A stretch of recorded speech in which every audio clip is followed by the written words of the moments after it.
Hello welcome to social fares. నేను మీ Mahesh Bommisetty. Viewers, Iran మరియు Israel ప్రత్యక్ష యుద్ధం అయితే స్టార్ట్ చేశాయి.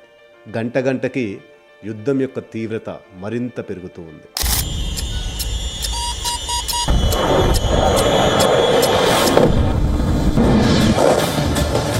లేటెస్ట్ న్యూస్ ప్రకారం ఇజ్రాయెల్ జరిపిన విమాన దాడుల్లో ఇరాన్ యొక్క లాంగ్ రేంజ్ మిసైల్ బేసెస్ 3వ వంతు ధ్వంసమయ్యాయి.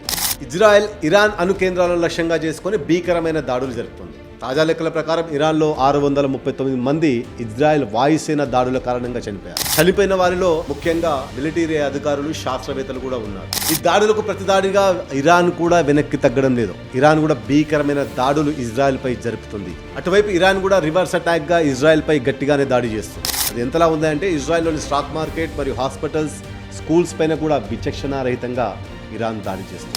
దీంతో ఈ రెండు దేశాల మధ్య భీకరమైన పోరు నడుస్తుందని చెప్పవచ్చు. వేటికవే మొండిగా ముందుకెళ్తున్నాయి. ఇజ్రాయెల్ చెప్తున్న దాని ప్రకారం ఇంతకు ముందు ఇజ్రాయెల్ ఏ దేశం పైన కూడా ఇంతలా దాడులు చేయలేదు అని.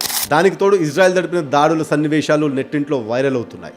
దీంతో గంట గంటకి సిచ్యువేషన్ మరీ దిగజారిపోయింది.